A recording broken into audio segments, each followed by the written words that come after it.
Warga kerajaan Allah, sungguh sukacita yang luar biasa jika saat ini Anda bisa bergabung dalam ibadah online Rock Ministry TV. Agar Anda dapat mengikuti ibadah dengan lebih nyaman, mari siapkan segala peralatan terlebih dahulu. Pastikan device dan koneksi internet Anda berfungsi dengan baik. Siapkan waktu khusus untuk beribadah tanpa gangguan. Hormati hadiratnya dengan sikap hati yang benar. Melalui ibadah ini, kami percaya Anda akan mengalami kasih dan kebaikan Tuhan yang mengubah hidup Anda. Warga kerajaan, selamat beribadah. Tuhan Yesus memberkati.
Shalom, shalom, selamat sore Bapak Ibu yang terkasih dalam Tuhan. Kita patut mengucap syukur kepada Tuhan, sebab anugerahnya melimpah atas kita. Sampai detik ini, kasih karunia daripada Tuhan ada atas kita. Boleh kita berikan tepuk tangan yang meriah bagi Tuhan. Saya undang untuk kita berdiri bersama-sama Bapak Ibu Saudara sekalian.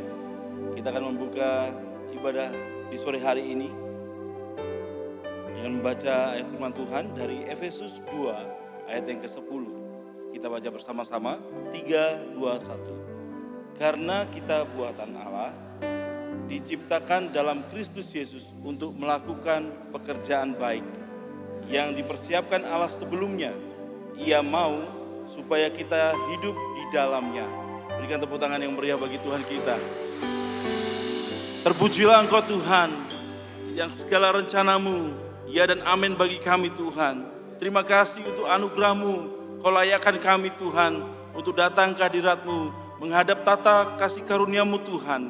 Terima kasih Bapa, kami naikkan syukur kami, sembah kami Tuhan. Demi hormat kemuliaan nama-Mu, terpujilah Engkau Raja segala Raja, di dalam nama Yesus Kristus Tuhan. Haleluya, amin, amin, amin. Silakan duduk Bapak Ibu yang terkasih dalam Tuhan.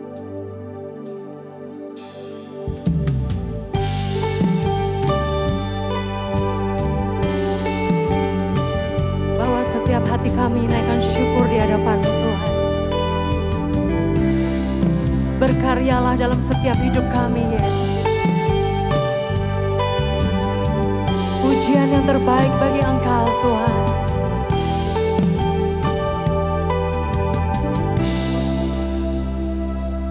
Pengharapan hanya dalam-Mu. Hanya Kau yang kuandalkan. Rencana-Mu terbaik bagiku. Engkau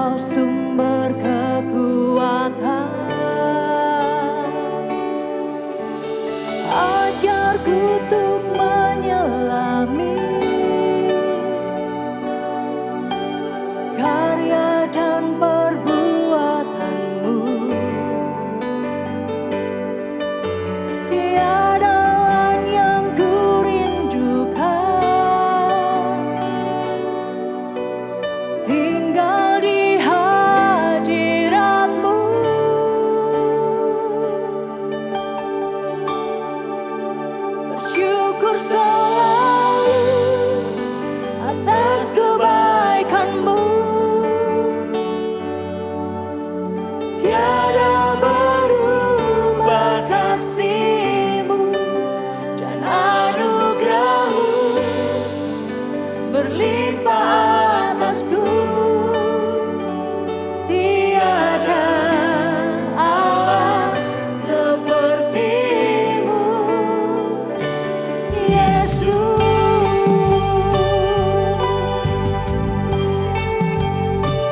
Kami bersyukur padamu Tuhan. Haleluya. Pengharapan hanya dalam-Mu, hanya Kau yang ku andalkan. Rencana-Mu terbaik bagiku. Engkau sumber kekuatan.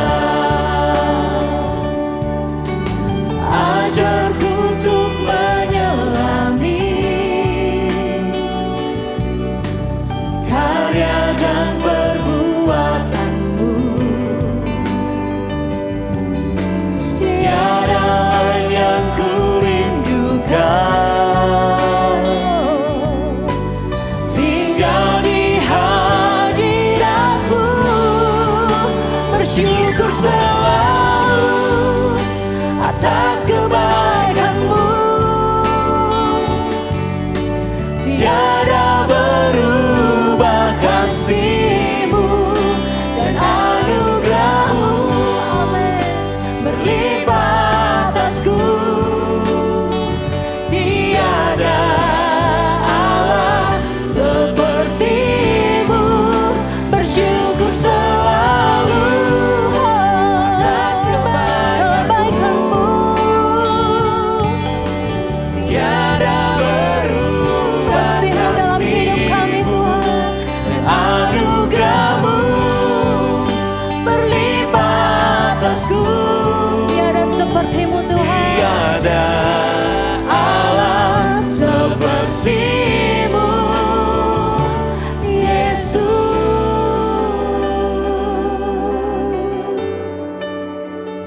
Tak terselami kasih, tak terselami kasih-Mu. Engkau Tuhan,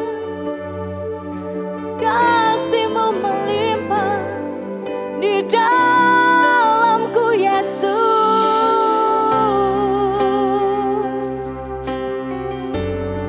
Syukur ku naikkan, syukur bagi-Mu Tuhan. Haleluya.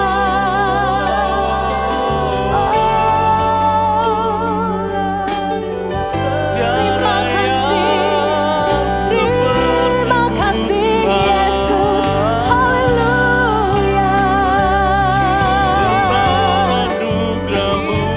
Anugerah-Mu bagiku tercurah selalu. Terima kasih Yesus. Terima kasih Tuhan.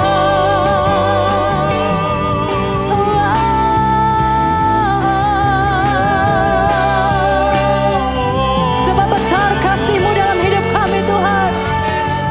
Sungguh tak terselami besar kasih-Mu Yesus. Haleluya, haleluya.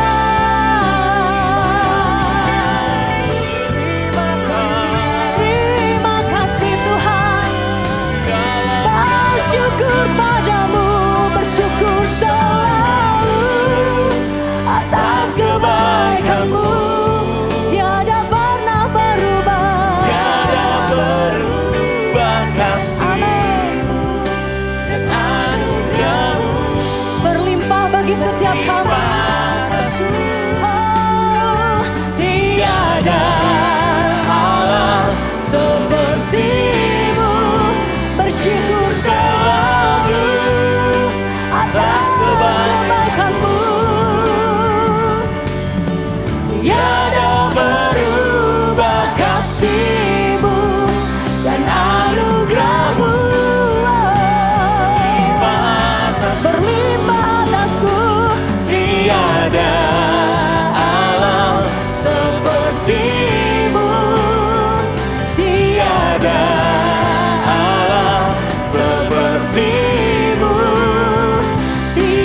ada Allah seperti-Mu.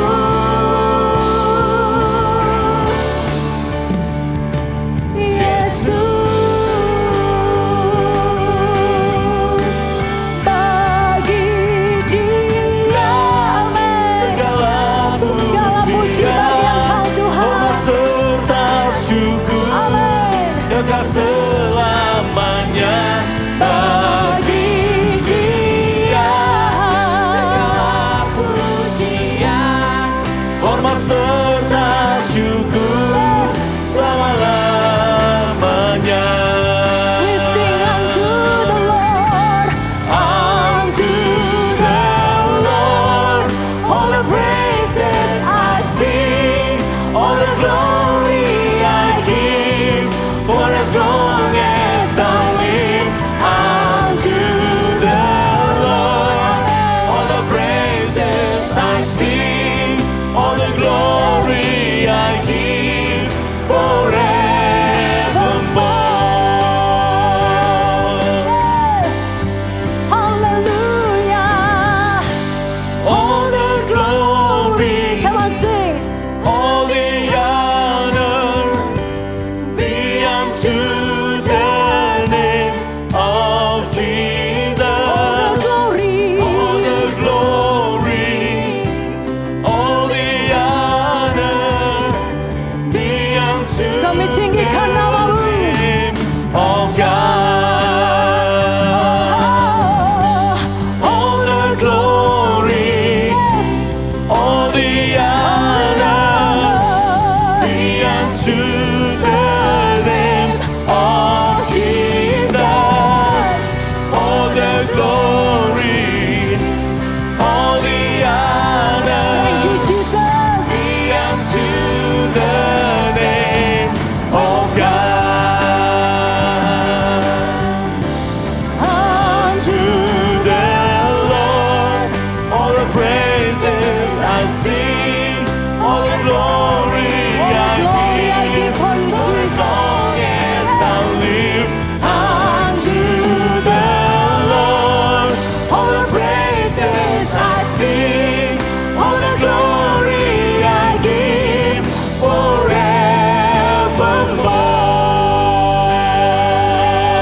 forevermore. All the glory.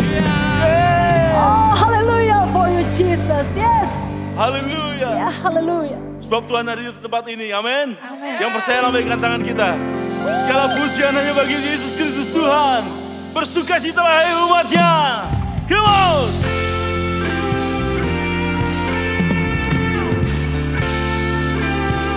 We praise you, Lord.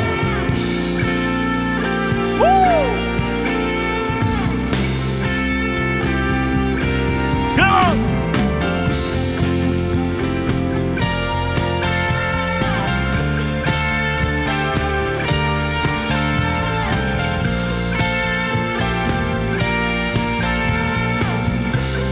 We praise you, God. Come on, we sing. Hey! Every praise is to our God. Everyone I worship with one accord. Every praise is to our God. Hey! Sing hallelujah is to our God. Glory hallelujah is to our God. Every praise is to our God. Come on, church! Every praise is to our God. Everyone I worship. Every praise is to our God. Come on, sing it out! Sing hallelujah is to our God. Glory hallelujah is to our God. Every praise, all of praise is to our God. Come on, hey! Every praise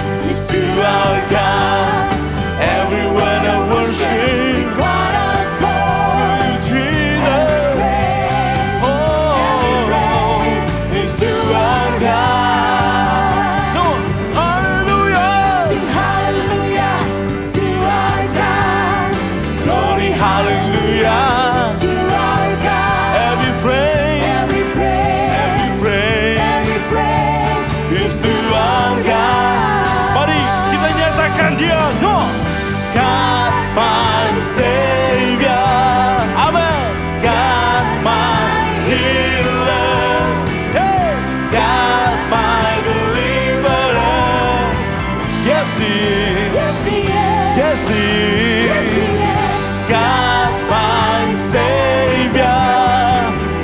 God, my healer. God, my deliverer. Yes, He is. Yes, He is. Yes, He is. Yes, He Come on, is. talk. God, My Savior, God, my healer, Amen. God, my deliverer. Hey, yes, He is. Yes, He is. Yes, He Yes, is. He is. Yes, He is. Yes, He is. Yes, He is. Every praise. Every praise is to our God. What a worship. Worship with one accord. Every praise. Every praise Every praise is to our God. Come on, sing, sing hallelujah. hallelujah is to our God. Glory, hallelujah. Is to our God. Every praise. Every praise. Every praise. Every praise. Every praise. Every praise. Every praise. Every praise. Every praise. All of praise. All the glory of God. Every praise. Every praise. To you, my Lord. Hey. Every praise. Every praise. Every praise is to our God. Haleluya. Sebab kebenaran Tuhan Yesus ada dalam kita. Amin. Yang percaya katakan amin. Haleluya.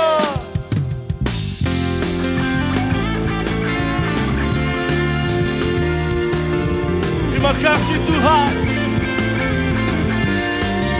Kami nyatakan. Yeah. Nyatakan. Kau Tuhan yang mulia, turun ke dunia untuk tebus segala dosa. Kau beri keselamatan, beri kesempatan, kasih-Mu mengubahkan. Amin. Jika ku akui semua dosaku, maka Kau adalah setia dan adil. Kau kan mengampuni dan sucikan dari segala yang jahat. Umat Tuhan, come on. Tak mau ku hidup bagi dunia ini lagi. Come on. Tak ingin kompromi.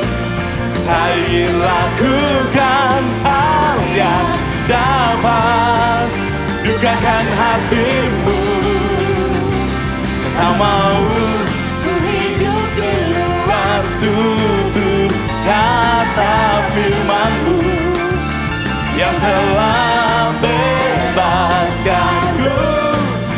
Yesus, kebenaran-Mu adalah semoga Adalah pilihanku.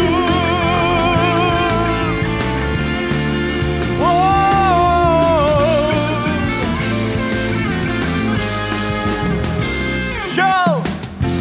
Kau Tuhan Yang mulia turun ke dunia, tebus segala dosa. Kau beri keselamatan, Keselamatan. kesempatan, Kesempatan. kasih-Mu. Mengubahkan. Amin. Jika ku akui semua dosaku, maka Kau adalah setia dan adil. Kau kan mengampuni dan sucikan dari segala yang jahat.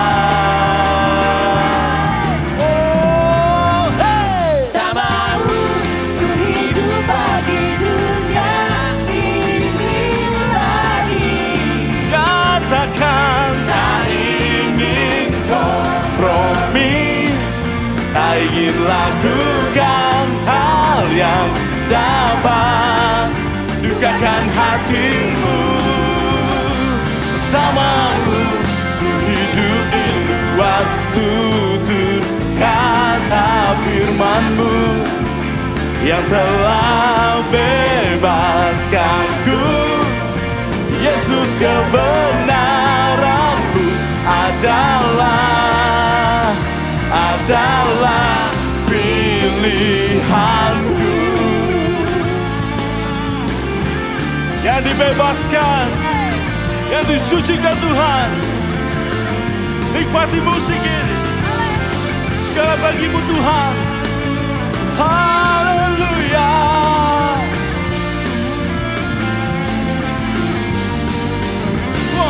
Tak mau ku hidup bagi dunia Ini lagi, tak ingin kompromi, tak ingin lakukan hal yang dapat dukakan hatimu.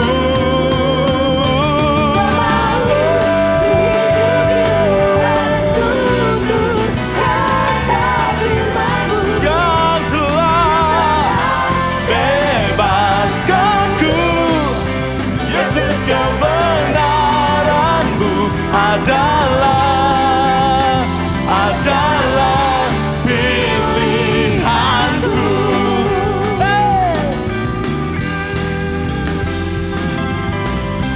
Yesus Tuhan segalanya.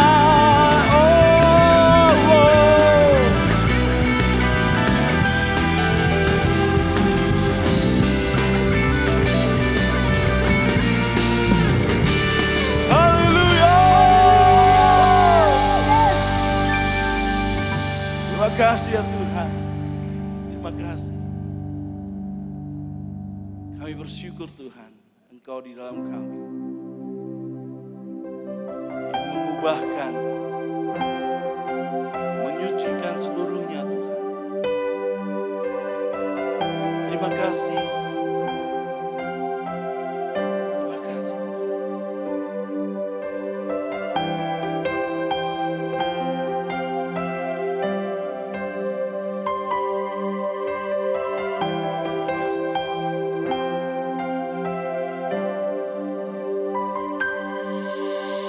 Kaulah penulis hidupku, Kau membuat segalanya baru. Engkau di dalamku dan ku ada dalammu. Tak ada yang tak mungkin bagimu. Ku dicipta untukmu, untuk membawa harum namamu. Engkau di dalamku dan ku ada dalammu. Kini ku datang mencari wajah-Mu, mengasihi-Mu selalu dengan segenap hatiku, mencintai seluruh perbuatan-Mu, mengabdikan hidupku sesuai rencana-Mu. Ku mau menyembah-Mu sampai akhir hayatku. Kau memahami hatiku dan hanya Engkau Tuhan yang mengertiku selalu. Engkau di dalamku dan ku ada dalammu. Kini ku datang mencari wajah-Mu, mengasihi-Mu selalu dengan segenap hatiku, mencintai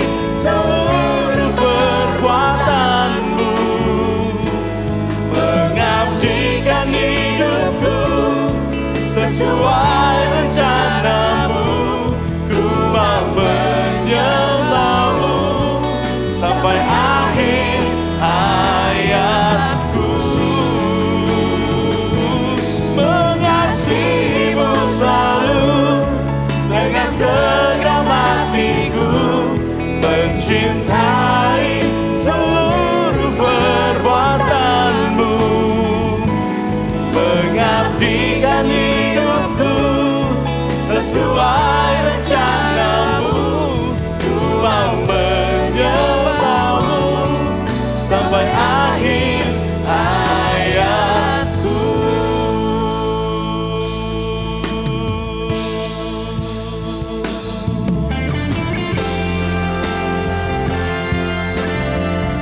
Sungguh indah bersamamu Tuhan. Besar karyamu dalam hidup kami.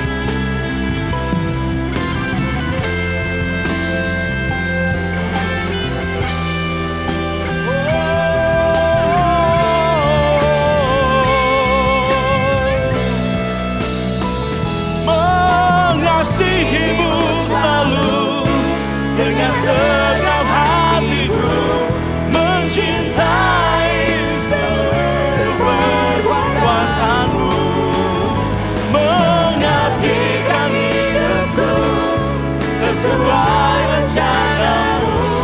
Ku mau menyembahmu sampai akhir hayatku.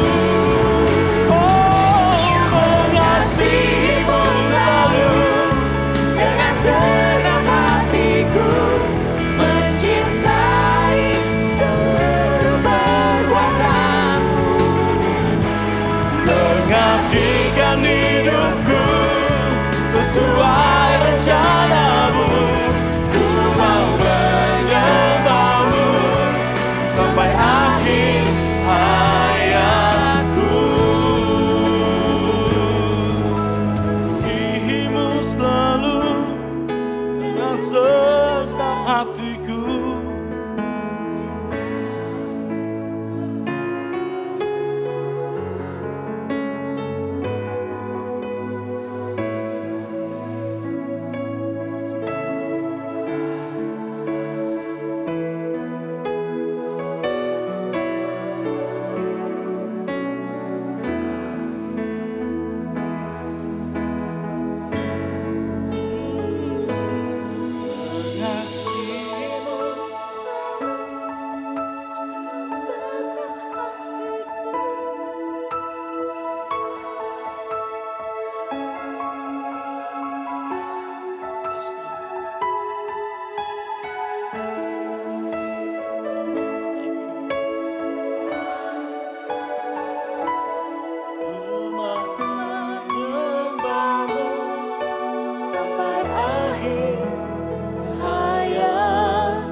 Makasih Tuhan, terima kasih.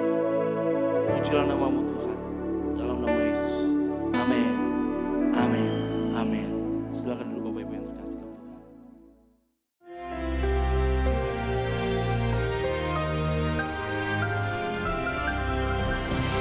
Shalom warga kerajaan, tanpa terasa kita memasuki bulan Oktober. Dan saya ingat apa yang dikatakan oleh Stephen Covey, karena tema kita adalah Discipline Your Mind. Kita tahu pertempuran itu ada di pikiran kita, ya. Kita tahu jiwa itu punya pikiran, perasaan dan kehendak. Dan kemenangan Kristus di atas kayu salib dimulai di Taman Getsemani ketika dia menundukkan kehendak pribadinya kepada kehendak Sang Bapa. Sow a thought, ketika kamu menaburkan satu pikiran, hati-hati apa yang masuk di sini. Karena begitu banyak sekarang ini masukan yang benar, tidak benar, setengah benar. Pastikan sesuai sejalan dengan firman Tuhan. Dan kita diberi Roh Kudus to discern, untuk membedakan. Akibat menabur satu pikiran, kita akan melakukan yang lakukan apa yang dipikirkan oleh kita. Sebab right believing menimbulkan right action, ya. Dan right action menimbulkan right result. Kemudian ketika kita bertindak lama-lama jadi habit, jadi kebiasaan. Dan sow a habit and reap a character. Yang paling berat, sow a character, reap a destiny. Tujuan hidup kita, setirnya ada di sini. Lidah itu seperti kemudi. Lidah itu seperti kapal itu, meskipun besar, cuma dikendalikan oleh the rudder yang di belakang itu. Dan itu adalah lidah kita. Kita diberikan kompas, yaitu Roh Kudus dalam kita. Kita diberikan peta dalam kehidupan ini, yaitu firman Tuhan. Segala sesuatu yang tidak sama dengan firman Tuhan, kita harus tolak. Ada seorang hamba Tuhan berkata, kita tidak bisa melarang burung terbang di atas kepala kita. Tapi kita bisa melarang burung membuat sarang di kepala kita. Hati-hati apa yang kita pikirkan. Perkataan disiplin berasal dari disciple. Kita kan muridnya Tuhan loh. Saudara bayangkan ketika Yesus berkata, menurut kamu siapa aku ini? Dengan gagahnya, dengan urapan Tuhan. Maka Simon Petrus berkata, engkaulah Mesias, putra Allah yang hidup. Diberkatilah engkau Simon Baryona, sebab bukan yaitu dunia atau siapapun, tapi Bapa yang memberikan kepadamu. It's a revelation. Tapi ketika Yesus mengatakan dia akan diserahkan pada orang berdosa, akan dianiaya, disiksa dan dibunuh, mendadak si Simon Petrus berkata, sekali-kali tidak akan terjadi kepadamu. Itu pikiran manusia. Simpati tapi dari manusia. Dan apa yang dilakukan Kristus? Dia menengking Simon Petrus. Dan dia berkata itu yang dipikirkan oleh manusia dan bukan dipikirkan oleh Tuhan. Hati-hati. So, sekali lagi saudaraku, hati-hati yang kita pikirkan. Kalau ketika seorang suami memikirkan wanita lain, cuma memikirkan kok Pak kan tidak berdosa, cuma membayangkan, nah itu celakanya. Ketika kamu berpikir, kamu akan bertindak. Ketika kamu mengucapkannya, kamu akan melakukannya. Orang membunuh ketika dia mulai berkata, aku benci kamu, aku bunuh kamu. Dan dia akan bertindak. Sebab lidah ini ada seperti kemudi daripada kapal hidup kita ini. Kemudian saudaraku, kalau kita lakukan berulang-ulang, habit itu, Pak Roni sering menceritakannya, adalah sesuatu yang kita lakukan tanpa berpikir lagi. Kemudian menjadi karakter, dan karakter we will reap our destiny. Kiranya apa yang saya sampaikan membuat kita guard our mind, ya, menjaga-jaga dengan apa yang masuk pada pikiran kita. Salah satunya adalah bergaul dengan orang-orang yang takut akan Tuhan. Sebab dunia ini mencoba melemahkan kita. Bayangkan aja berselingkuh dibilang marital problem. Bayangkan itu. Segala sesuatu yang kelihatan baik belum tentu dari Tuhan. It may be good but not from God. Hati-hati saudara ya. God bless you. Discipline your mind. God bless you. Amin. Shalom warga kerajaan. Dalam 1 Raja-Raja pasal yang ke-17 ada kisah tentang Elia dan juga janda di Sarfat. Ketika janda ini pergi keluar untuk mendapatkan kayu bakar untuk memasak sedikit makanan terakhir yang dia miliki. Akhirnya dia bertemu dengan seorang teman lamanya yaitu Nabi Elia. Dan saat itu Elia berkata, aku sangat lapar, maukah engkau membantu aku untuk membuatkan sesuatu untuk bisa dimakan? Dan janda ini berkata, tentu saja Elia, tetapi kenyataannya adalah ini adalah makanan terakhir yang kami miliki. Saya akan memasakkannya untuk keluarga saya, tetapi kami juga akan membagikannya dengan Anda. Itu yang dikatakan oleh janda Sarfat. Dari kisah sederhana ini kita belajar beberapa hal. Yang pertama, terlepas dari semua keadaannya yang memprihatinkan, janda ini tidak egois, saudara. Amin. Janda ini juga tidak serakah. Yang kedua, dia tidak putus asa. Jauh di lubuk hatinya dia tahu bahwa Tuhan itu adalah Allah yang setia. Dia pergi ke wadah tepung dan minyaknya, menuangkan tetes terakhir yang dia miliki dan membuatkan Elia sebuah roti untuk dimakan. Kemudian barulah dia membuat roti untuk dia sendiri dan juga putranya. Perhatikan ini, keesokan harinya dia kembali dan membuka wadahnya. Dan sangat mengejutkan seperti apa yang dikatakan Elia kepadanya. Ada sedikit tepung dan minyak di wadah keduanya. Hari demi hari, bulan demi bulan, tepung dan minyak itu tidak pernah habis. Apa artinya saudara? Tuhan melipat gandakan. apa yang dia miliki. Ketika saudara melihat situasi saudara hari ini saudara mungkin berpikir, saya tidak melihat bagaimana saya akan berhasil. Keadaannya sangat sulit, tidak mungkin saya akan berhasil. Tidak mungkin saya keluar dari situasi sulit seperti sekarang ini. Tetapi seperti halnya wanita ini, ketika saudara dan saya menghormati Tuhan, ketika kita mengutamakan Dia, Tuhan akan memerintahkan berkat-Nya atas kehidupan Anda dan saudara. Dia akan melipat gandakan sumber daya kita. Dan ingat, Dia akan memampukan, Dia akan menopang kehidupan kita. Amin. Warga kerajaan dikasihi Tuhan, hari ini adalah hari yang baru. Mari naik satu tingkat lebih tinggi. Saatnya untuk apa? Saatnya untuk bangkit dari kekurangan dan kekalahan. Menjadikan apa? Menjadi kelimpahan dan juga kemenangan dalam kehidupan saudara dan saya. Serahkan apa yang saudara miliki ke dalam tangan Tuhan. Dan belajar untuk mempercayakan hidup dan masa depan kita kepada Tuhan. Ingat, benih harus ditanam sebelum musim panen itu akan datang. Belajar untuk hidup taat kepada Tuhan dengan sumber daya yang saudara miliki. Dan perhatikan bahwa Tuhan akan melipat gandakan apa yang saudara dan saya miliki. Yang percaya katakan amin. Mari kita berdoa. Tuhan, ajar kami untuk mempercayakan hidup dan masa depan kami di dalam tangan pemeliharaan Tuhan. Kami mau belajar untuk tidak egois, tidak berputus asa, seperti apa yang dilakukan wanita ini Tuhan.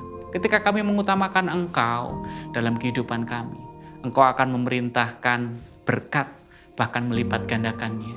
Kami siap untuk menabur hari ini. In Jesus' name, amin. Tuhan Yesus memberkati saudara. God bless you. Shalom. Apa kabarnya Bapak Ibu Saudara-saudara? Luar biasa? Kita berdoa dulu ya. Bapak mengucap syukur buat sore hari ini. Tuhan berikan cuaca yang baik. Tuhan berikan kami kesehatan yang baik. Kami ada di tempat ini Tuhan. Kami mau beribadah. Kami mau belajar untuk mengerti apa isi hati-Mu Tuhan. Kami berikan hati kami sebagai tanah yang subur, di mana setiap benih firman-Mu itu boleh tertanam dalam hati kami Tuhan, dan menghasilkan buah-buah yang nyata dalam kehidupan kami. Pimpin kami semua, berkati kami semua, pakai hamba-Mu Tuhan untuk menyatakan apa yang hanya menjadi isi hati-Mu. Di dalam nama Tuhan Yesus kami berdoa. Amin. Pak Ibu, siapa yang mengasihi Tuhan? Boleh angkat tangannya. Semuanya mengasihi Tuhan, amin. Kalau kita mengasihi Tuhan, berarti kita akan menyenangkan hatinya Tuhan. Ya. Saya mengasihi istri saya, tapi saya seringkali tidak menyenangkan hatinya. Gitu. Istri saya tuh punya satu kesukaan. Dia tuh suka dipijet. Kalau saya tuh paling gak suka mijet orang gitu ya. Saya bilang sama dia, Van, kamu boleh minta apa aja. Kamu mau dibeliin makanan, kamu mau suruh aku lari 10 kilo, kamu mau suruh aku pergi kemana aja, belikan kamu apa aja yang kamu suka, tapi please jangan kamu suruh aku pijit kamu. Saya nggak suka tangan saya itu penuh dengan minyak, kemudian mijetin dia gitu ya. Tapi padahal saya tahu gitu, kalau saya menyenangkan hatinya dia, setelahnya kan terserah Bapak gitu kan, maunya gimana gitu ya. Betul ya Pak Yanto? Betul kan? Bapak-bapak setuju ya? Kalau kita sudah bisa menyenangkan hati istri kita, kemudian apapun yang kita minta dari dia, pasti akan dia berikan. Kalau kita kemudian bilang kita cinta Tuhan, apakah kita tahu apa yang menjadi kesukaan Tuhan bagi kita semuanya? Pak Ibu tahu? Tuhan itu rindu untuk kita mencari jiwa-jiwa yang terhilang. Tuhan itu rindu untuk kita memenangkan yang terhilang dengan segala biaya yang bisa kita lakukan. Tuhan itu menginginkan kita untuk kita bisa mengasihi saudara kita. Kita pada bulan ini kita masuk dalam satu tema yang masih sama, yaitu Love That Changed the World. Kita baca dulu ya Pak Ibu ya di dalam Kolose 1. Kolose yang pertama ayatnya yang ke-6. Firman Tuhan katakan demikian. Yang sudah sampai kepada kamu, Injil itu berbuah dan berkembang di seluruh dunia. Demikian juga di antara kamu, sejak waktu kamu mendengarnya dan mengenal kasih karunia Allah dengan Sebenarnya, Pak Ibu, mengasihi itu adalah tugas kita sebagai orang percaya. Hidup kita dirubah, hidup kita ditransformasi oleh kasih Tuhan. Kalau kita sudah bisa merasakan apa yang Tuhan sudah berikan dalam hidup kita, kalau kita kemudian membagikan kasih itu kepada orang-orang di sekeliling kita, yang Tuhan izinkan untuk mereka ada dan hadir di dalam kehidupan kita, pasti orang itu akan mengalami transformasi kasih yang dialami dalam hidupnya. Dan kemudian kasih yang dialami oleh orang itu akan mengubah kehidupan dunianya, dan kemudian dunianya akan berubah, bertransformasi. Marilah kita jadi agen yang mengubah dunia ini. Kita tidak bisa menikmati secara egois, menikmati kasih yang Tuhan berikan begitu saja. Tapi kita punya tugas sebagai orang percaya, kita punya kewajiban sebagai orang percaya untuk kita bisa mengasihi sesama kita. Kemudian ayat yang saya berikan pada sore hari ini adalah di dalam 1 Yohanes 2 ayat 10. Kita akan belajar sedikit tentang firman Tuhan ini. Di situ dikatakan bahwa barang siapa mengasihi saudaranya, ia tetap berada di dalam terang, dan di dalam dia tidak ada penyesatan. Mari kita sama-sama katakan bersama-sama ya. 1 Yohanes 2 ayat 10, 1, 2, 3. Barang siapa mengasihi saudaranya, ia tetap berada di dalam terang, dan di dalam dia tidak ada penyesatan. Saya mau cerita sedikit Pak Ibu. Ada 3 kisah yang saya mau bagikan pada sore hari ini. Kisah yang pertama, kita lihat gambar yang ada di tengah. Gambar yang di tengah ini adalah seorang pengacara, dia hidup sekitar tahun 1920 sampai 1930 di Amerika, di kota Chicago. Namanya E.C. Eddy, julukannya itu E.C. Eddy. Dia adalah seorang pengacara yang terkenal, yang membela mafia di kota Chicago yang dipimpin oleh Al Capone. E.C. Eddy ini begitu hebatnya, dia bisa memanipulasi, dia bisa memutarbalikkan hukum sehingga para mafia itu tidak tertangkap. Mereka bisa lolos dari hukuman-hukuman. Dan karena para mafia itu suka dengan E.C. Eddy, dia diberikan apa? Diberikan harta yang berlimpah, diberikan rumah yang baik, tanah yang luas, apapun yang menjadi kebutuhannya semua dipenuhi oleh para mafia itu. E.C. Eddy bisa memiliki semua yang dia punya saat itu.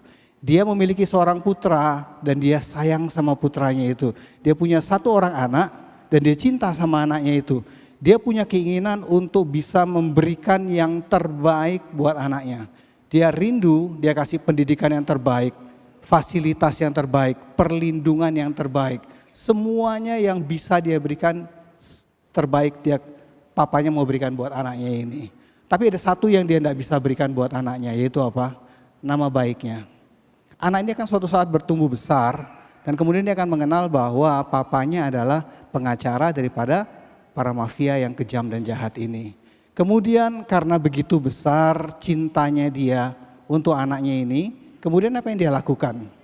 Dia mulai berpikir, aku harus bisa memberikan warisan yang baik untuk anakku. Aku tidak mau pada saat dia tumbuh besar, dia mengenal aku sebagai orang yang dikenal sebagai orang yang membela penjahat. Aku harus memberikan nama baik buat anakku. Kemudian dia mulai bekerja sama dengan penegak hukum di Amerika. Kemudian dia mulai membeberkan semua kesalahan-kesalahan dilakukan oleh para mafia itu dengan segala resikonya, dan kemudian pada akhirnya mafia-mafia itu satu persatu ditangkap.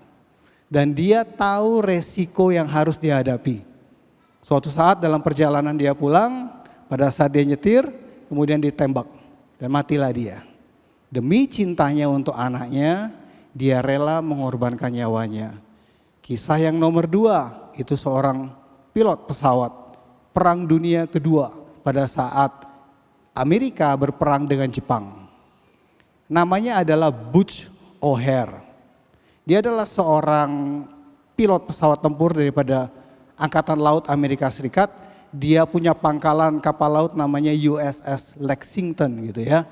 Kemudian suatu hari pada saat mereka berpatroli terbang, dia dengan skuadronnya, dengan komandannya, dia terbang, dia sedang mencari di manakah letak armada Angkatan Laut Jepang itu berada, kemudian sehingga mereka bisa tahu posisinya di mana dan kemudian bisa mereka menyerangnya. Di dalam perjalanan mereka, Boots menyadari bahwa apa yang terjadi, tangki bahan bakarnya itu cepat sekali menipis. Bahan bakarnya itu sudah mulai berkurang dengan cepat. Kemudian dia lapor sama komandannya, "Pak Komandan, saya mesti balik karena bahan bakar saya sudah mau habis." Kemudian dia diizinkan kembali ke kapal induknya. Nah, dalam perjalanannya dia pulang, dia bertemu dengan satu skuadron pembom dari Jepang, bomber dari Jepang. Ada 9 bomber yang sedang terbang bersamaan dalam satu formasi, sedang mengarah kepada kapal induknya. Kemudian dia mulai berpikir begini, dan pembom ini sudah siap untuk melepaskan bom-bom itu sehingga kapal itu dengan mudah bisa dihancurkan dan teman-temannya yang ada di kapal itu yang jumlahnya ratusan bisa mati dengan seketika. Dan dia tidak mau terjadi hal seperti itu. Kemudian dia mulai berpikir apa yang harus aku lakukan, dan dia mengambil satu sikap untuk dia mau mengorbankan dirinya demi teman-temannya yang ada di kapal itu. Dia mulai berpikir, aku akan melawan 9 bomber ini apapun yang terjadi. Dengan sendirian dia kemudian mulai menyerang, bermanuver, dia mulai menyerang, menembakin satu pesawat jatuh, satu bomber jatuh, 2 bomber jatuh. Pada saat bomber yang kedua jatuh, pelurunya habis. Kemudian apa yang dia lakukan? Dia mulai bermanuver lagi, kemudian dia mulai menyenggol sayapnya dengan sayap para bomber itu, sehingga para bomber itu juga sayapnya ada yang lepas gitu kan. Pesawat mereka mulai rusak segala macam. Pada akhirnya singkat cerita 5 bomber jatuh. Kalau kita bisa lihat di foto itu, di pinggir pesawat itu ada 1, 2, 3, 4, 5. Itu 5 bomber yang dia jatuhkan sendirian. Dia berhasil mendarat di kapal induknya dalam keadaan pesawat yang compang-camping, peluru sudah tembus kiri kanan, keadaan sayapnya sudah robek semuanya, tapi dengan mujizat, entah itu mujizat atau gimana, dia bisa mendarat. Dan cerita itu didengar. Teman-temannya menceritakan cerita itu kepada orang yang ada di Amerika Serikat. Jadi pada saat dia pulang ke Amerika Serikat, dia mendapatkan medali, penghargaan medali tertinggi dari pemerintah Amerika Serikat. Dan kalau Bapak Ibu pernah ke Chicago, saya belum pernah, saya kepingin ke sana, ya Pak Yanto ya, kita bareng-bareng kita ke sana gitulah ya. Kemudian bandara internasionalnya namanya adalah O'Hare International. Bandara Internasional O'Hare, namanya sama seperti I Gusti Ngurah Rai, namanya harum begitu kan, sama seperti Soekarno-Hatta, Bandara Soekarno-Hatta. Kenapa namanya harum? Karena dia rela berkorban untuk teman-teman yang dikasihi. Amin. Kalau cerita ketiga kita semuanya tahu, cerita tentang Yesus dengan perempuan Samaria. Saya akan kembali ke sana lagi dengan cerita yang ketiga, tapi mari kita belajar kembali ke firman Tuhan yang tadi Pak Ibu. Firman Tuhan katakan, barang siapa mengasihi saudaranya, ia tetap berada di dalam terang dan di dalam dia tidak ada penyesatan. Sekarang zamannya AI, zamannya ChatGPT. Waktu saya iseng gitu ya, saya ketik gitu kan, the meaning of agape. Keluar kata-kata ini. Jadi kita belajar dulu satu, kata mengasihi. Kata mengasihi bahasa Yunaninya adalah agape atau agapao kata kerjanya. Nah, AI ini bilang begini. Ya, mengasihi atau agape atau agapao itu dikatakan demikian. It is used in the New Testament. Kata itu cuman keluar di Perjanjian Baru yang menjelaskan the love of God, the love of Christ, and the love that Christians should have for one another. Kasih yang ada cuma disebutkan di Perjanjian Baru, yang dunia ini enggak punya, yang hanya diberikan oleh Tuhan, yang hanya diberikan oleh Yesus, dan yang dimiliki oleh setiap orang Kristen, Pak Ibu. The kind of love is characterized by selflessness. Karakteristik daripada agape atau agapao itu apa?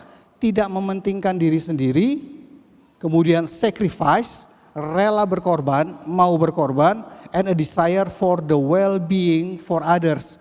Mau melayani atau mengutamakan orang lain lebih daripada dirinya. Kasih agape itu artinya kasih tanpa syarat. Kasih yang menerima siapapun yang hadir dalam kehidupan kita. Kasih yang tidak memilih dan tidak memilah. kasih yang bisa menerima siapa saja tanpa memandang ras, suku, golongan, latar belakang, status sosial, jabatan atau apapun juga. Itu adalah kasih agape yang mau menerima siapapun yang hadir dalam kehidupan kita. Jadi kita nggak bisa milih-milih, sama seperti yang dilakukan oleh Tuhan Yesus. Tuhan Yesus itu kumpul dengan pendosa. Dia dikatakan sebagai sahabat orang berdosa. Tuhan Yesus kumpul dengan pemungut cukai, Tuhan Yesus kumpul dengan penjinah, Tuhan Yesus menyentuh orang yang berpenyakit kusta. Karena dia begitu mengasihi, karena itu adalah kasih agape itu. Tidak memandang rupa, tidak memandang apapun latar belakangnya. Kemudian dijelaskan juga kasih agape itu apa sih? Kasih yang untuk berusaha memberikan yang terbaik. Kasih yang mau melayani.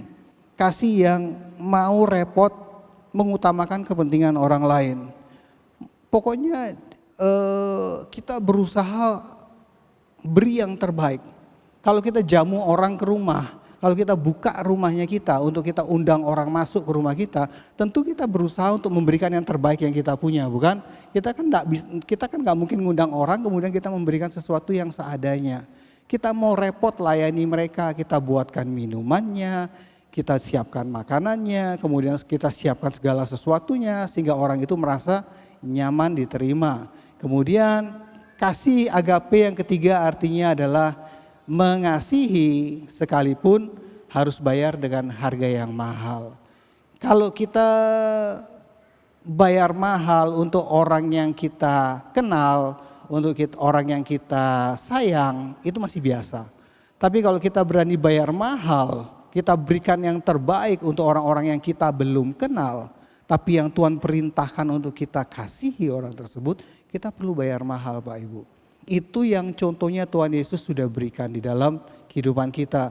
Di dalam Yohanes 3 ayat 16 firman Tuhan katakan, karena begitu besar kasih Allah akan dunia ini, sehingga ia telah mengaruniakan anaknya yang tunggal, supaya setiap orang yang percaya kepadanya itu tidak binasa melainkan beroleh hidup yang kekal. Tuhan tidak pernah memandang siapapun kita. Dia mengasihi setiap orang yang berdosa, orang yang memaki dia, orang yang benci dia, orang yang mungkin zaman sekarang orang yang menghina-hina dia, tetap Tuhan rela, Tuhan mati buat mereka. Demikian pula seharusnya kita bisa mengasihi saudara kita sama seperti bagaimana Tuhan mengasihi kita. Dan kemudian firman Tuhan katakan demikian, kita belajar lagi. Barang siapa mengasihi saudaranya, sekarang kita belajar siapakah saudara itu di dalam kehidupan kita. Kata yang dipakai adalah adelphos, Pak Ibu. Coba kita belajar dua bahasa dulu ya hari ini, pintar dikit tentang bahasa Yunani. Yang pertama apa? Agape. Coba bilang agape. Yang kedua adelphos. Adelphos atau saudara ini memiliki 3 pengertian. Yang pertama itu bicara tentang saudara sedarahnya kita. Orang tua dengan anak-anaknya. Bagaimana suami dengan istrinya, bagaimana anak-anak saudara bersaudara saling mengasihi. Itu adalah saudara, kata saudara adelphos yang Tuhan jelaskan pada kita. Dan juga saudara ini adalah saudara keluarga besarnya kita, Pak Ibu. Saya sebelum COVID itu ya, dari keluarga papa saya yang cuman ada di Bali aja, kemudian kita reuni, kita kumpul, itu ada sekitar hampir 200 orang dari marga saya Sungkono gitu ya. Jadi kalau dikumpulin yang di Bali aja saya juga nggak ngerti, ternyata dia saudara saya, dia saudara saya, dia saudara saya. Itu adelphosnya kita, Pak Ibu. Papa saya masih 6 bersaudara, mama saya 16 bersaudara. Ya bayangin kalau 2-nya digabung ini penuh ini, lembah pujian ini penuh ini. Belum lagi kalau saya nikah sama istri saya, papanya 5 bersaudara, mamanya 12 bersaudara. Wah bisa 2 kali kebaktian penuh ya Pak Yanto ya. Itu saudara kita Pak Ibu, itu adelphosnya kita yang harus kita kasihi, yang harus kita terima mereka. yang harus kita berikan pelayanan yang terbaik buat mereka, yang harus kita bagikan kasih kita kepada mereka. Kalau kita kadang-kadang mungkin simple gitu ya, oh Adelphos itu saudara. Kalau kita nonton film-film sinetron gitu ya, bagaimana saudara bersaudara bisa ribut. Ipar dengan ipar gitu kan ya. Tapi itu mungkin cuma adanya di sinetron aja. Di dunia nyata nggak ada. Percayalah mungkin nggak ada seperti itu. Tapi kalau ada juga keterlaluan lah ya. Sampai berseri-seri seasonnya seperti itu. Saling sikut, saling sikat gitu ya. Tapi kita enggak. Kita di sini anak-anak Tuhan saling mengasihi, saling memberkati, saling mengampuni. Seperti yang Pak Arifin sudah ajarkan pada kita semua. Kemudian Adelphos, saudara kita yang kedua itu siapa? Komunitas kita Pak Ibu. Orang-orang seiman yang sama-sama dengan kita, anggota komselnya kita. Siapa di sini yang belum berkomsel? Boleh angkat tangan? Semua udah? Wow, yakin? Oh itu satu ada, belum berkomsel. Berkomsel atau komunitas itu ya, itu punya powernya sendiri. Kalau kita baca di dalam Markus 2 ayat 3-5, firman Tuhan itu bilang begini, ada orang-orang datang membawa kepada Tuhan Yesus, digotong oleh 4 orang, tetapi mereka tidak dapat membawanya kepadanya karena orang banyak itu. Jadi ceritanya Tuhan Yesus ada di dalam satu rumah, kemudian ada satu komunitas, ada teman-temannya dari orang yang lumpuh ini cerita. Ada Yesus yang bisa menyembuhkan penyakit, yang bisa melakukan mujizat. Siapa tahu kalau kamu ketemu dia, kamu bisa disembuhkan, kamu bisa bangkit kembali. Kemudian yang lumpuh bilang, aku gak bisa jalan. Enggak apa-apa, kita teman-teman nih, kita komunitas nih, kita yang tolong kamu. Itu powerful sekali komunitas Pak Ibu. Anak-anak milenial, generasi Z, generasi Alpha, itu yang dicari sama mereka itu apa? Komunitas. Kalau kita mau jangkau mereka, jangkau lewat komunitas. Jadi Pak Ibu yang yang kita komsel, yang punya masalah, atau dengan di tempat mungkin arisannya ibu-ibu, di hobinya bapak-bapak. Saya ini kan punya komunitas goes lah, komunitas lari lah, komunitas reuni lah. Itu ada teman saya tuh Ibu Ivon itu kan, itu angkatan saya tuh, kita masih kumpul. Kita sempat 25 tahun reuni SMAK Swastiastu. 300 orang kumpul gitu teman-teman. Ada grup WA-nya. Di situ apa yang kita lakukan? Bagi kasih. Kalau mereka kirim gambar-gambar porno ya kita bilang itu nggak baik. Kalau ada yang suka, japri aja langsung lah, nggak usah di grup gitu lah ya. Jangan, kita harus berani menentukan sikap seperti puji-pujian tadi itu. Kita komitmen untuk melakukan hidup kudus dalam hidup kita. Jadi komunitas itu penting. Dan kemudian 4 temannya berpikir begini, enggak apa-apa, kita bikinin kamu tandu, kita bawa kamu. Mereka mau repot, itu lo kasih, itu lo agape, kita gotong kamu, sama-sama yuk, siapa tahu nih kamu sembuh. Kemudian dibawa, begitu ngadapi satu masalah, mungkin yang lumpuh bilang begini, kita nggak bisa masuk, kita nggak bisa ketemu Tuhan Yesus. Enggak apa-apa, kita cari akal. Siapa yang cari akal? Teman-temannya. Komunitasnya kita yang cari akal. Kemudian mereka bobok itu tembok atap di rumah itu, kemudian mereka turunkan orang lumpuh itu. Dan firman Tuhan bilang begini, sesudah terbuka mereka menurunkan tilam, tempat orang lumpuh itu terbaring. Ketika Yesus melihat siapa? Iman siapa? Iman mereka. Berkatalah ia kepada orang lumpuh itu, hai anakku, dosamu sudah diampuni. Imannya siapa yang membuat orang lumpuh itu sembuh? Iman teman-temannya. Adelphosnya kita harus berikan kasihnya kita Pak Ibu. Apapun itu, sekecil apapun perbuatan kasih yang Tuhan mau untuk kita lakukan itu saja. Jangan pernah kita nahan diri kita, jangan pernah kita untuk tidak mengasihi teman-teman kita. Kita harus bisa mengasihi mereka. Kemudian kata Adelphos yang ketiga itu adalah sesama manusia. Itu yang tadi cerita tentang perempuan Samaria itu. Di situ dikatakan bahwa ia Yesus di dalam Yohanes 4 ayat keempat, cerita bagaimana Tuhan Yesus bertemu dengan perempuan Samaria.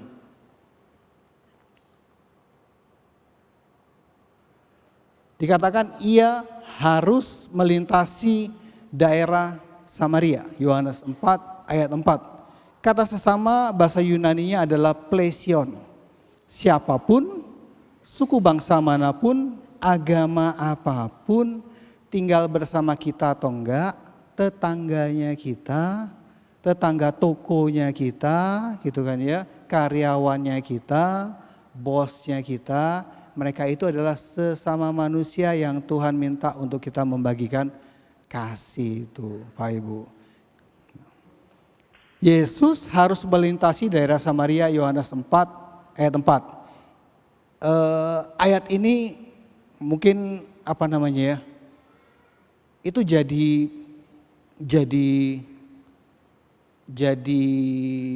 membangkitkan apa yang ada di dalam saya. Karena saya belajar begini, Tuhan Yesus itu harus melintasi daerah Samaria. Orang Yahudi itu tidak bergaul sama orang Samaria. Bagi orang Yahudi, orang Samaria itu adalah orang kafir. Orang yang gak percaya sama Tuhan. Mereka campur baur Yahudi tapi yang campur baur dengan bangsa-bangsa lain. Dan kalau kita baca di dalam Yohanes pasal yang keempat, Tuhan Yesus itu ada di Yudea.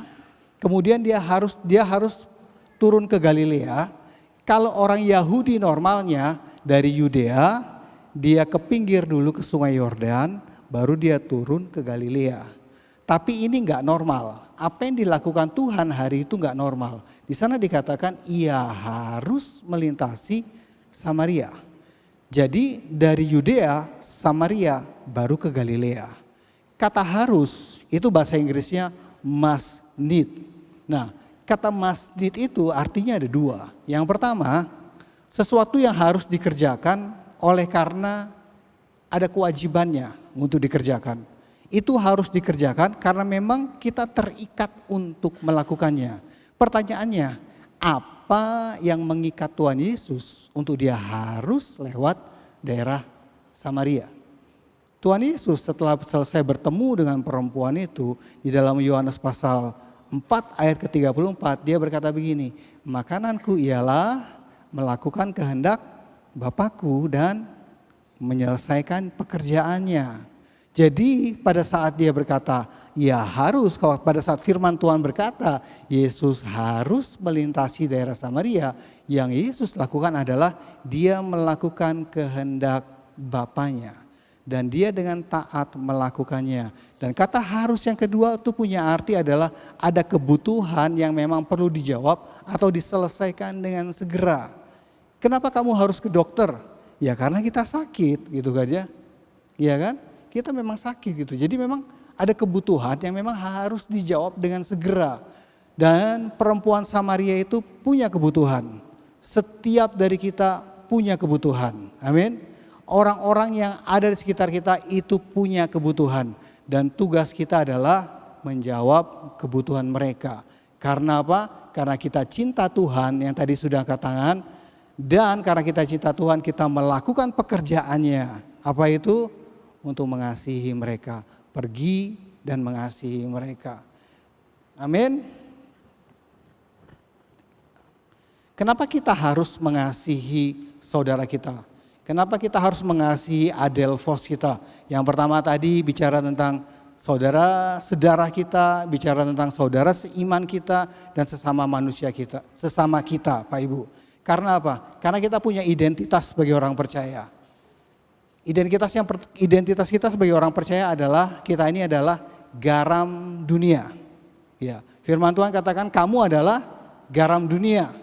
Jika garam itu menjadi tawar, dengan apakah ia diasinkan? Tidak ada lagi gunanya selain dibuang dan diinjak orang. Dan kemudian identitas kita berikutnya adalah kamu adalah terang dunia. Kota yang terletak di atas gunung tidak mungkin tersembunyi. Lagi pula orang tidak menyalakan pelita itu lalu meletakkannya di bawah gantang. Melainkan di atas kaki dian sehingga menerangi semua orang di dalam rumah itu. Demikianlah hendaknya terangmu bercahaya di depan orang, supaya mereka melihat perbuatanmu yang baik dan memuliakan Bapamu yang di surga. Dan ada perintah Tuhan yang diberikan buat kita semua. Dan perintah ini kita terima dari Dia, apa? Barang siapa mengasihi Allah, ia harus juga mengasihi saudaranya. Kita harus mengasihi adelphosnya kita. Dan kita juga tahu bahwa hukum yang utama dan terutama itu adalah kasihlah Tuhan Allahmu dengan segenap hatimu, jiwamu, akal budimu, kekuatanmu. Dan apa? Kasihlah sesamamu manusia seperti engkau mengasihi, seperti kamu mengasihi dirimu sendiri. Itu adalah identitasnya kita. Firman Tuhan tadi kita belajar di dalam 1 Yohanes 2 ayat 10 dikatakan, barang siapa mengasihi saudaranya, ia tetap tinggal di dalam mana? Di dalam terang. Kalau kita tidak mengasihi saudara kita, artinya kita tinggal di dalam apa? Tinggal di dalam kegelapan, Pak Ibu. Kalau kita tinggal di dalam kegelapan, berarti kita menyangkali identitas kita sebagai apa? Sebagai terang dunia. Yesus yang ada di dalam kita, yang adalah terang dunia itu, harusnya tinggal di dalam kita, sehingga kita membagikan terang itu, sehingga orang lain mendapatkan manfaatnya dari perbuatan kasih yang kita berikan. Apa sih artinya menjadi terang dunia? Yaitu dengan mengasihi saudara kita, Pak Ibu. Karena kalau kita tidak mengasihi, kita akan tinggal di dalam kegelapan dan kita akan tinggal di dalam penyesatan. Kalau kita tinggal di dalam kegelapan, di dalam penyesatan, penyesatan itu bahasa Inggrisnya itu ada tergelincir, tersesat dan mudah tergelincir, mudah jatuh, ditarik ke dalam dosa. Itu kita nggak mau semuanya. Saya mau sharing sedikit, bagaimana saya pernah ngalami satu situasi di mana tinggal di dalam kegelapan. Ini kegelapan yang benar-benar kegelapan. Jadi pada saat nyepi, saya tinggal di satu tempat di mana kamar itu adalah sebuah loft. Jadi di lantai bawahnya itu adalah ruang tamu dan kamar mandi, living room. Kemudian harus naik tangga sedikit di mana itu tempat ranjang, di mana kita untuk tidur gitu ya. Itu namanya loft seperti itu. Kemudian yang terjadi adalah karena itu nyepi, saya dengan teman-teman kita main kartu, kita tidurnya lama gitu kan, jam 2, jam 3 baru tidur. Kemudian pada saat sudah mulai tidur, naik tangga itu pelan-pelan sampai atas, sukses sampai di ranjang. Kemudian saya tidur. Yang saya lupa adalah handphone saya ada di bawah. Dan alarm saya selalu bunyi jam 5 pagi, Pak Ibu. Jam 5 pagi bunyilah itu handphone di bawah. Titit, titit, titit. Wah, itu mengganggu sekali, baru tidur 2 jam. Alarmnya bunyi, aduh saya mesti turun ke bawah gitu kan ya. Saya pelan-pelan, saya turun satu sambil pegangan, sukses sampai bawah. Handphonenya saya ambil, saya matikan. Begitu naik, saya pikir saya tahu jalannya, saya tahu langkahnya, saya tahu ada berapa anak tangganya. Kemudian saya mulai naik, 1, 2, 3. Saya nggak hidupin lampu handphonenya Pak Ibu, karena saya pikir saya tahu gitu ya. Kemudian saya pikir lagi ini, masih ada 1 anak tangga di depan saya. Ternyata nggak ada. Jadi waktu saya jalan, begini nih, jadi seluruh badan beban tubuh saya ini ada di kaki kanan saya, itu nggak ada isinya. Dan saya langsung jatuh ke depan, kepala saya ini ngantem meja. Puji Tuhan nggak kena mata. Jadi ngantem pinggiran meja, jadi di sini di pelipis saya ini biru semuanya gitu. Jadi itu rasanya kalau kita hidup di dalam kegelapan. Sepertinya kita tahu itu jalannya benar, tapi enggak. Sepertinya kita tahu kita enggak akan jatuh, tapi enggak.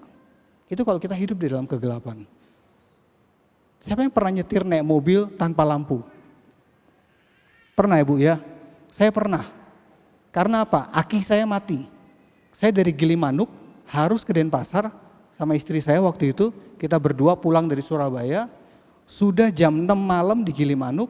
Dan saya berpikir, ini kalau Aki mati, saya nggak akan bisa lihat jalan. Dan itu tahun 90, bukan tahun sekarang gitu ya, tahun 90, iya 90-an betul. Karena dinamonya mati, akinya nggak bisa ngisi, kemudian pelan-pelan lampu mobil itu makin redup sampai mati total. Coba naik mobil sebelum Bajrel tanpa lampu, kalau berani. Saya itu suka naik mobil nyetir itu malam hari karena apa? Saya bisa tahu dari depan saya itu ada mobil apa enggak dari lampunya, betul ya?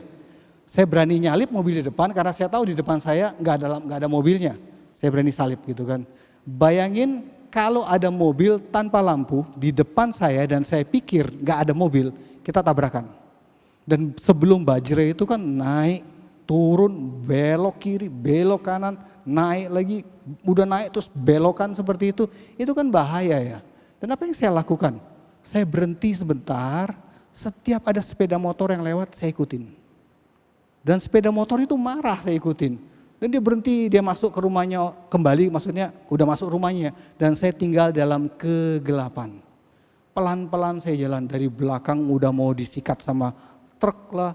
Kemudian ada mobil lagi marah-marah bel-bel saya. Kemudian apalagi yang terjadi, saya tetap ikutin. Pokoknya ada mobil lewat, saya minggir, saya ikutin belakangnya. Tapi karena mereka jalannya cepat, saya enggak bisa ngejar. Dan saya tinggal di dalam kegelapan yang saya nggak tahu. Di depan saya itu kiri, di depan saya itu lurus, atau itu belok kanan. Kalau zaman sekarang lampunya masih banyak, penduduknya udah lebih banyak. Tapi zaman itu nggak ada, sepi. Sampai suatu saat mobil itu harus berhenti karena apa? Karena itu mobil injeksi. Jadi baterainya benar-benar habis, bensinnya nggak bisa naik lagi, jadi berhenti. Langsung saya belok, saya masuk rumah penduduk, saya taruh di sana, saya minta izin sama mereka. Puji Tuhan kita berdua selamat. Saya bilang, Pak, Bu, saya titip istri saya, boleh nggak saya minta tolong anterin saya pulang ke rumah. Saya ngambil mobil saya lagi satu untuk saya jemput istri saya dan selamat kita. Tapi tahu ya, hidup di dalam kegelapan itu mengerikan. Makanya Tuhan bilang, aku datang ke dunia untuk memberikan apa? Terang. Dan biarlah kamu itu jadi terang. Dan apa yang harus dilakukan sebagai terang dunia? Mengasihi saudara kita, Pak Ibu. Mengasihi siapa? Adelphosnya kita. Karena kegelapan itu, udahlah percayalah Pak Ibu nggak akan pernah mau lah. Nggak usah ditiru lah ya, itu cukup saya aja. Nah, izinkan saya sharing tentang foto ini. Sebut saja bunga gitu ya. Orang-orang yang mukanya saya tutupin, yang cuman ada muka saya di sana, istri saya, di sana itu saya baju hijau, istri saya baju merah. Ini anak-anak new creation Pak Ibu. Bapak Ibu perlu tahu bahwa di dalam keluarga besar Rock ini kita ada pelayanan penjangkauan. Kita bisa mengasihi sesama kita dengan apa? Kita kunjungan ke penjara. Saya pernah ke penjara. Bukan saya masuk penjara enggak, saya pernah ke penjara. Penjara polisi loh ya, bukan penjara yang di LP itu ya, penjara polisi. Suasananya enggak enak. Melayani dengan melihat orang-orang yang matanya kosong, matanya jahat, mata orang yang enggak penuh pengharapan seperti itu, suasananya enggak enak. Tapi mereka itu adelphosnya kita juga Pak Ibu. Itu harus kita layani juga. Saya pernah datang, saya doain satu anak komsel saya karena dia dituduh korupsi di perusahaannya. Saya bilang kalau kamu bersalah, akui semua kesalahanmu, hadapi hukumannya. Udah, bertobat dan jangan lakukan. Kita punya pelayanan apa? Rumah sakit. Orang-orang di rumah sakit itu orang-orang yang butuh pengharapan. Kita bisa datang sebagai terang untuk mendoakan mereka. Kita bisa kasih pengharapan. Kemudian kita ada pelayanan apa lagi? Pelayanan narkoba. Kita ada pelayanan orang buta. Kita melayani orang-orang buta. Kita ada pelayanan pergi ke desa-desa, short mission trip. Bapak Ibu bisa ikut sama kita, join di dalam pelayanan ini. Kita pergi bersama-sama, kita cuma bagi sembako. Bagi beras, bagi gula, bagi minyak buat desa-desa itu. Mereka yang mungkin terima cuma parcel 50.000 ya. Tapi itu berarti buat mereka. Kita bagikan kasih buat mereka. Dan yang ini, itu saya melayani namanya new creation. Apa itu new creation? Mereka ini LGBT Pak Ibu.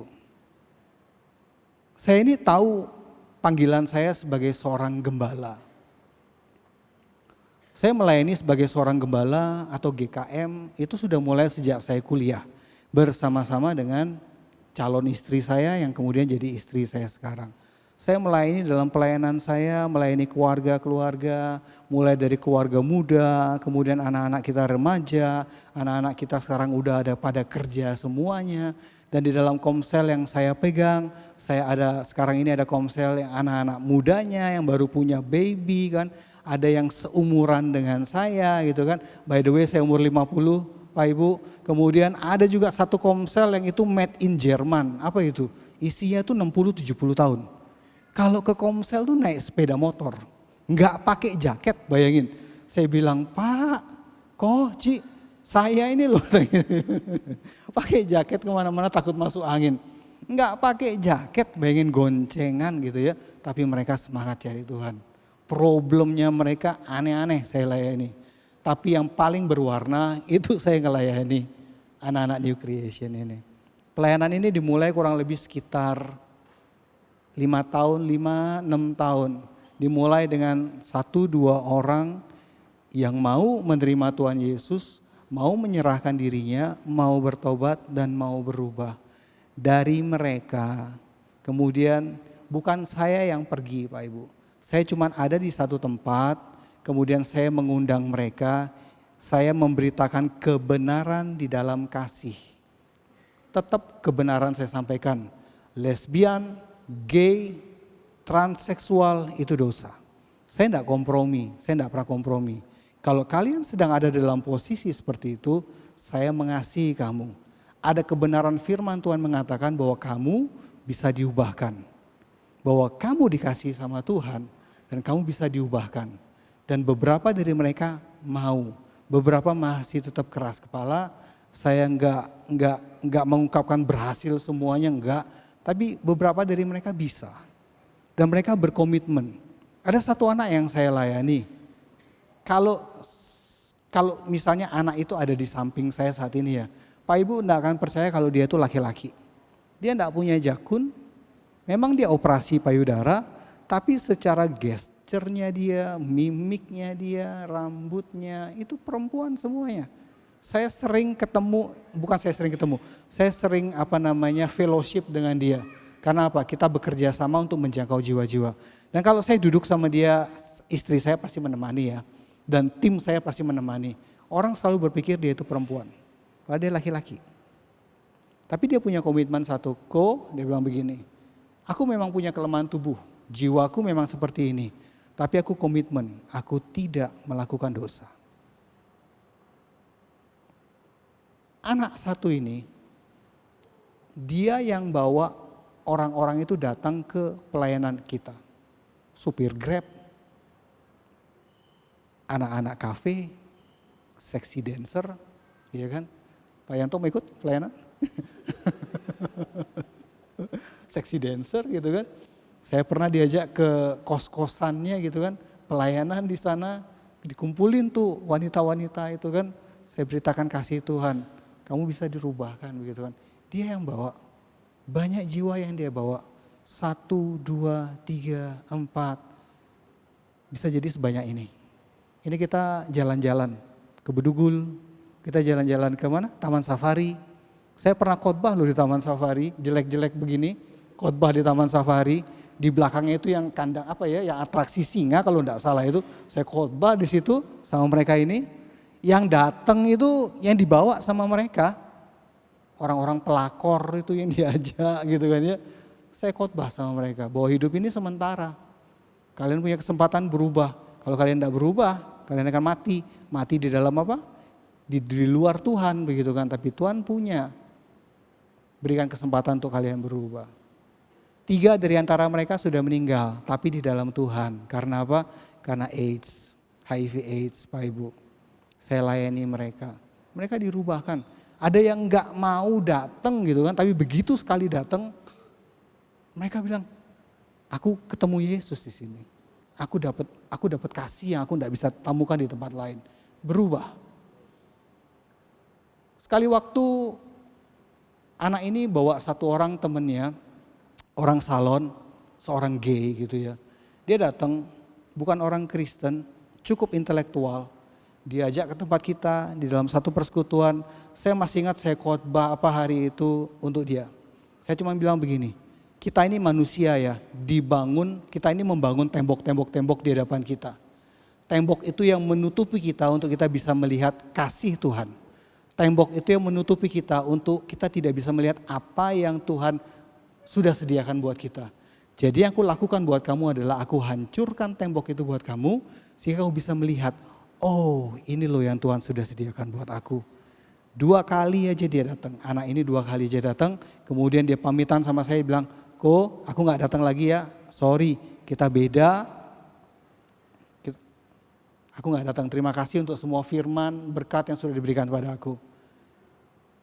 Selama pandemi, saya kurang lebih 3 tahun lah saya gak ketemu sama anak ini, tapi pelayanan ini berhenti gara-gara pandemi. Karena kita gak bisa ketemu lagi. Pernah sekali saya buat, kemudian salah satu dari mereka itu kena COVID. Beberapa dari mereka akhirnya mesti masuk rumah sakit, puji Tuhan saya gak kena COVID, tapi beberapa dari mereka akhirnya kena COVID. Tapi pada saat pandemi sekitar setahun yang lalu, pada saat ada teman saya bilang, dia bilang gini, ajakin aku dong, anterin aku ke satu villa di Ubud. Kemudian saya anterin dia ke villa itu. Di villa itu saya bertemu dengan orang ini, anak muda satu ini yang cuma pernah 2 kali bertemu dengan saya. Kemudian saya bilang, bro apa kabarmu? Terus dia bilang, aku ingat Koko, dia bilang begitu kan. Koko kan yang dijebak itu kan. Ya, kita pelayanannya dijebak restoran. Dijebak kan? Ya, gitu. Terus dia bilang gini, Ko, puji Tuhan, aku udah terima Yesus. Aku sudah dibaptis. Aku sudah berubah. Kita tidak akan pernah bisa tahu ya, perbuatan kasih kita sekecil apapun yang kita bagikan orang lain. Buat adelphosnya kita, itu bisa mempengaruhi mereka. Kita tidak pernah bisa tahu perkataan kita mungkin yang sepertinya sederhana. Orang-orang tua yang cuman bisa mengucapkan firman Tuhan yang sederhana. Ampuni saudaramu maka kamu akan diampuni. Kasihi. Tuhan sudah sediakan yang baik buat engkau. Yesus mengasihimu. Kita tidak akan pernah bisa tahu bahwa itu akan menyentuh hatinya mereka. Anak-anak yang dirubahkan ini, mereka yang membawa jiwa-jiwa datang ke tempat pelayanan kita. Mereka yang diubahkan, mereka yang menerima kasih dan diubahkan, bawa berdampak bagi lingkungan mereka berada. Di tempat kos-kosan mereka, satu kos dibawa ke tempatnya kita. Semuanya dengar firman Tuhan. Ya. Kembali ke cerita yang tadi Pak Ibu. Siapakah Butch O'Hare itu ya? Pak Ibu perlu tahu bahwa siapakah Butch yang pilot pesawat tempur itu tadi itu ya? Butch itu adalah anak dari ECAD. Seorang ayah yang membangun pondasi kasih untuk anaknya, itu berdampak terhadap anaknya. Anaknya ini kemudian apa? Dia yang sudah terima kasih daripada papanya, dia membagikan kasih buat orang lain. Dia rela berkorban untuk teman-temannya. Demikian pula dengan kita. Kita yang sudah terima kasih, kita yang mendapatkan kemurahan dari Tuhan, kita membagikan kasih itu. Kita jadi terang dunia itu Pak Ibu. Kita bagikan pada adelphosnya kita yang tadi kita semua sama udah pelajari bareng-bareng gitu ya. Dan kemudian tanpa kita sadar, kasih itu menerangi hidup mereka, mengubah hidup mereka, dan kemudian mereka mengubah dunia mereka.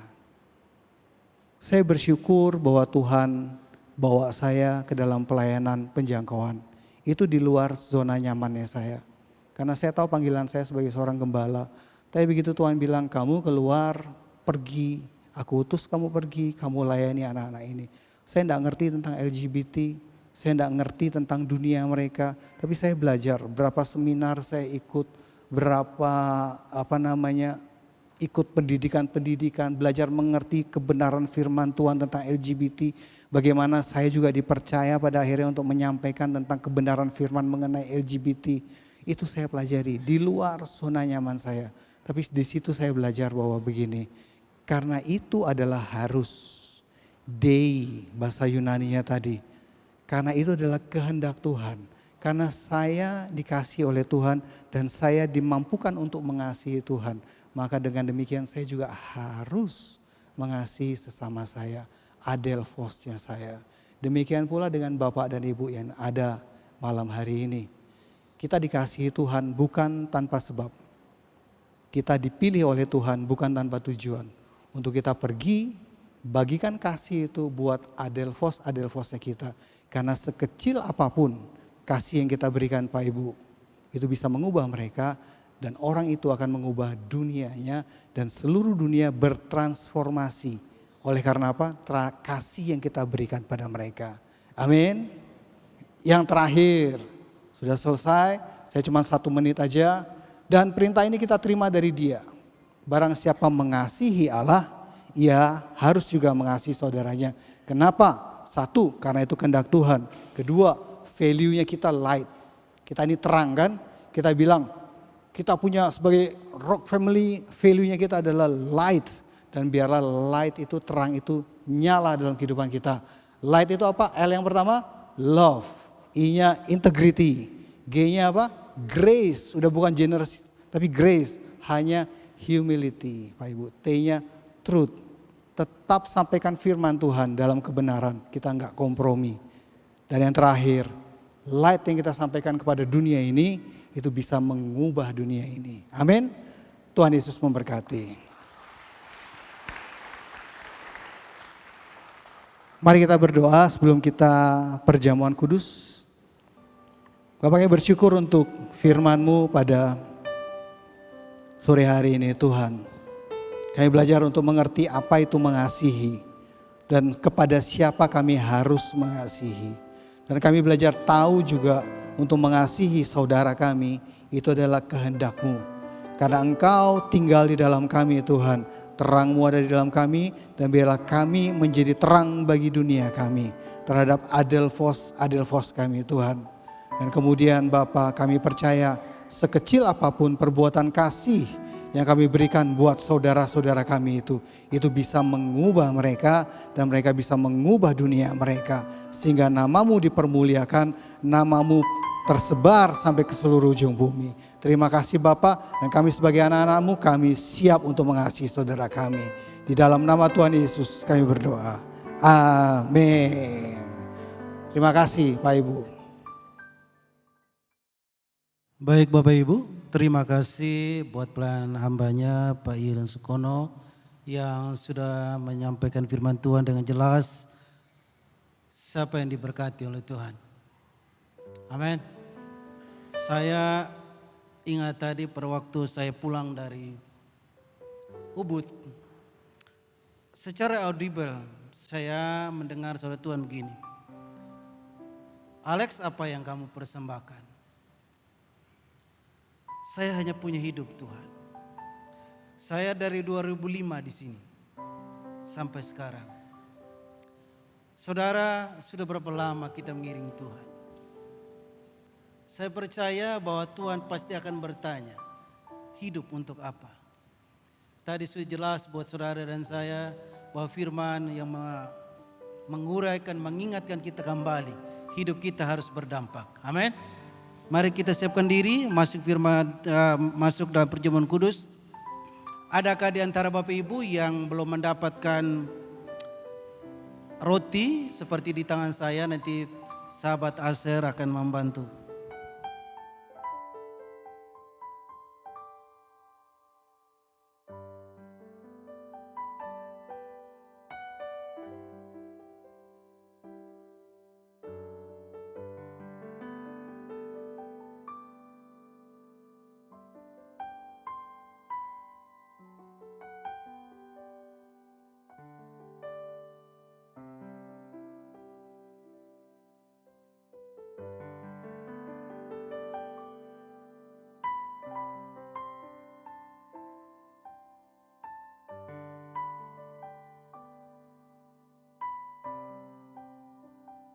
Baik Bapak Ibu, saya undang semua bangkit berdiri.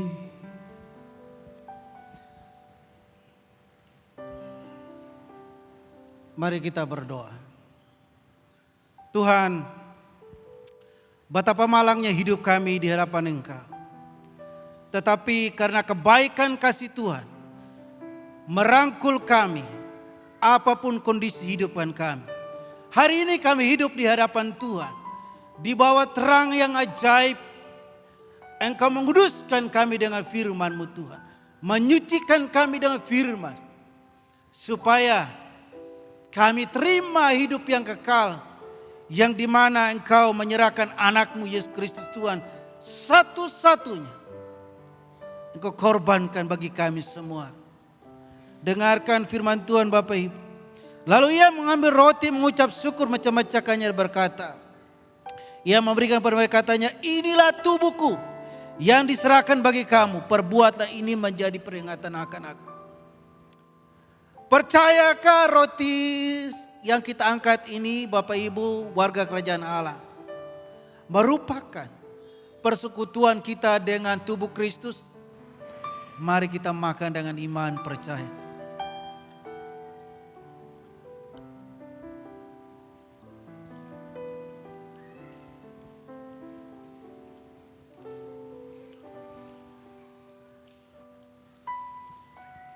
Mari kita angkat cawan di atas kepala kita.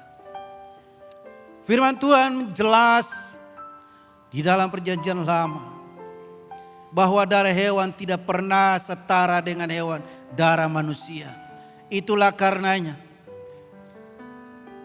kita perlu darah yang kudus, yang suci, yaitu darah Tuhan Kristus. Karena saudara dan saya didesain dan serupa dengan Kristus Tuhan, bukan dengan yang lain. Itulah karenanya saudara dan saya sangat berharga depan Tuhan. Darah Kristus menyucikan, membatalkan seluruh kutuk di atas hidup saudara, supaya saudara dan saya menerima pengampunan dosa. Demikian juga ia dibuatnya cawan sesudah makan, lalu ia berkata, cawan inilah perjanjian baru oleh darahku yang ditumpahkan bagi kamu. Bapak Ibu, saudara-saudaraku sekalian, warga kerajaan Allah, percayakah anggur yang kita angkat ini, yang kita usung tinggi-tinggi, merupakan persekutuan kita dengan darah Kristus? Mari kita minum dalam nama Tuhan.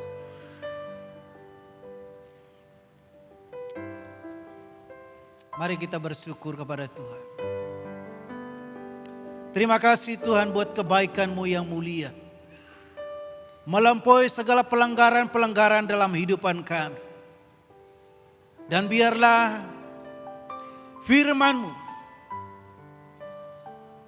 menguduskan seluruh pikiran hati hidupan kami, supaya hari-hari hidup kami bukan hanya untuk masa depan yang fana ini, tetapi kami menyongsong masa depan yang kekal bersama dengan Engkau di dalam Kristus Tuhan.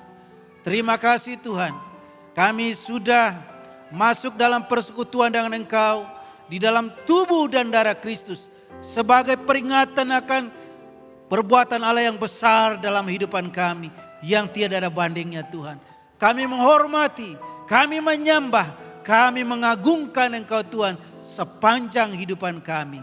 Yang percaya katakan amin. Tuhan memberkati. Sebelum kita akan terima berkat, saudara tadi berkata sangat luar biasa. Siapa yang rindu saudara untuk kita bawa jiwa buat Tuhan Yesus? Boleh angkat tangan saudara. Saudara pernah bayangkan kalau satu orang saja bawa satu dalam sebulan, tempat ini sudah gak penuh, sudah gak muat lagi saudara. Itu tanda bahwa kita mengasihi Tuhan. Sampai hari ini saya tidak pernah berhenti memberitakan Injil Kerajaan Allah. Kemana saya pergi? Saya membagikan kasih itu tadi seperti dikatakan oleh Brother II. Karena saya tahu dunia sedang butuh dan hanya bisa diubah dengan kasih Allah yang ada dalam kehidupan daripada Bapak Ibu Saudara semuanya. Amin. Mari kita angkat kedua tangan kita bersama-sama. Tinggi-tinggi pandang wajah kita. Karena begitu besar kasih Allah akan dunia ini, sehingga Dia memberikan anak yang tunggal, supaya setiap orang yang percaya kepadanya tidak binasa, melainkan beroleh hidup yang kekal. Untuk itulah Dia datang menyelamatkan saudara. Setelah saudara mengalami kasih itu, bagikan kepada semua orang, menangkan dunia ini untuk mengenal Yesus. pulanglah dengan berkat daripada Bapa, pengorbanan kasih daripada Yesus, dan sukacita daripada Roh Kudus menyertai dalam kehidupan keluarga saudara, suami, istri, anak-anak, usaha, bahkan apa yang saudara kerjakan dalam pelayanannya dibuat berhasil. Dan kita akan merintah bersama-sama dengan Raja dalam kedatangan kedua kali. Dan Bali Indonesia akan dimenangkan buat Tuhan di dalam nama Yesus. Yang diberkati Tuhan, sama-sama katakan amin. Tuhan berkati. Shalom.